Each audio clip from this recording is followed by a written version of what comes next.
2 minutes, but, you know, I think it's just somebody not wanting to answer a question. It's a politician. None of them want to really answer a question and pin themselves down to one side if they can avoid it. And all the Democrats know that their only chance is to catch her on something that's going to change things radically.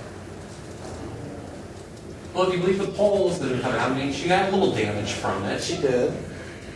So I was really surprised that Obama got the bump and not Edwards, because I thought Edwards did rather well in that debate the other day. I thought he was the one that landed the most blows, and then not only did he land the most blows, but I think to me in the debate, it looked like he had helped pump himself up, where I think Obama seemed to run a little flat in that particular debate.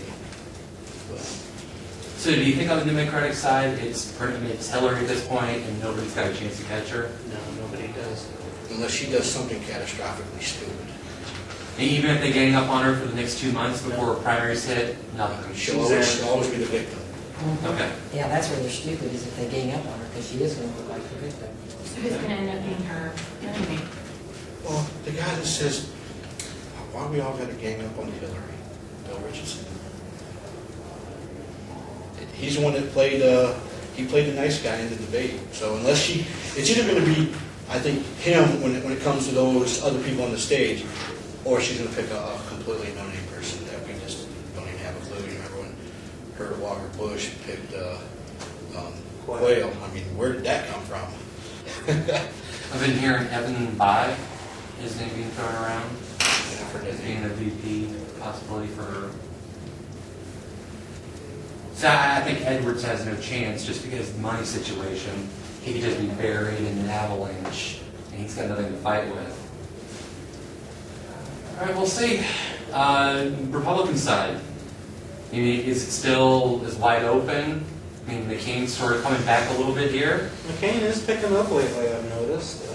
I still think Giuliani's got the big delegate states. That's what it comes down to. I'm glad you said that. I mean, that was an interesting strategy. I mean, basically, you bypass Iowa, you bypass New Hampshire for the most part, and you concentrate on Florida, New York, California. I mean, try to get the delegates versus the publicity of the first states.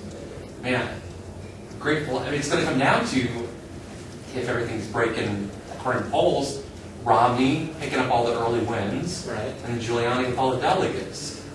Who ultimately is going to pull this one out? Or do you have somebody like a Huckabee or McCain come right through the middle?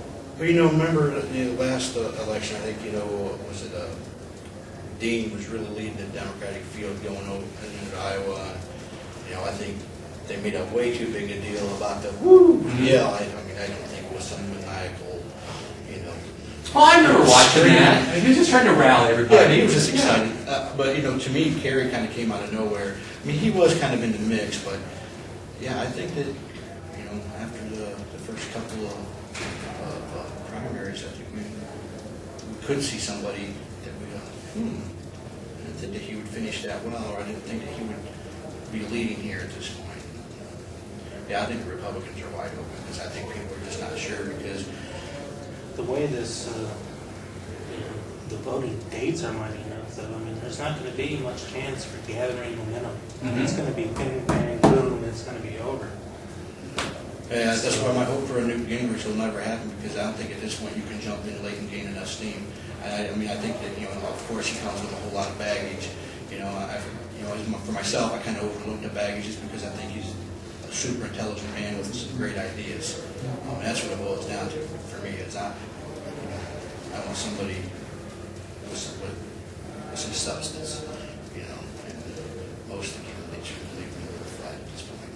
You made that comment earlier about Fred Thompson.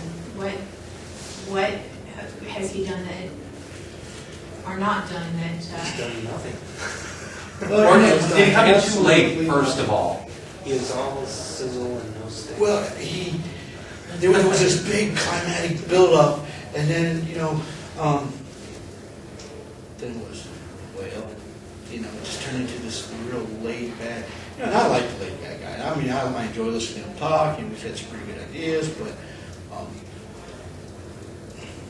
Does he have an idea, though, that makes you say, I want to vote for this guy? And I don't see that.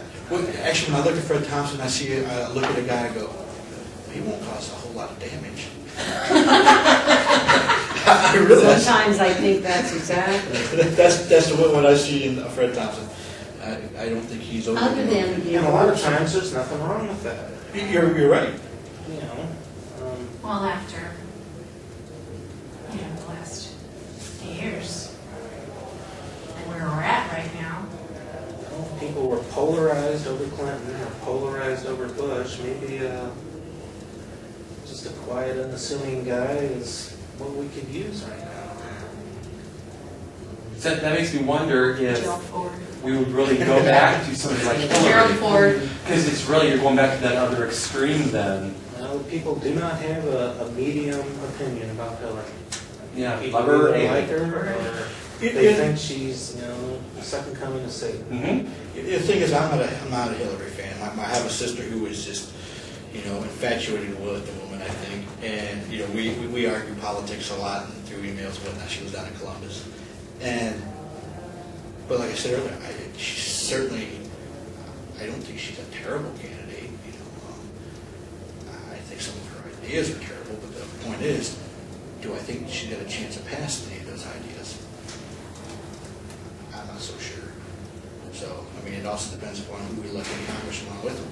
If you elect a Democratic president and a Democratic Congress together, you're going to get some of these social programs either that you don't want or that are going to be costly, and then half of us are never going to qualify for anyway. I think one of the nice things about our politics in general is we generally have a balance for the most part. And we see it right now going on with the slight Democratic majority in Congress now, get a Republican president, and there's a whole lot ain't getting done at this point because of the polarizations you spoke of. And which isn't necessarily all bad. Right. They're not doing any damage at this point. To me, the biggest damage that happened is the fact that because they can't agree on anything with immigration, and immigration is a huge issue for me. I don't want to be a one-issue person, but there's issues on our border, and there's issues with employment in this country. There's issues with crime in this country. And of course, then we have the global war on terrorism. Whether or not you believe it's a bumper sticker or you believe something's really happening around the world, not just here in the United States, not just in Iraq, there's things happening all over the place. And those two issues are pretty big for me. And if I can get a president and a Congress who wants to take care of those issues and not waste my money, that's kind of the guy and the people I'm looking for. Okay. Have any of the, I want to use the word major, candidates come out on specifically on those issues, and what are they? Major candidates.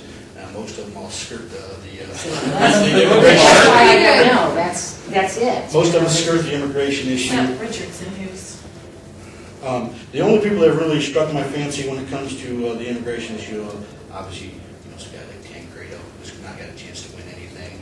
And he's a one-issue guy. He is. Mhm. You're right. And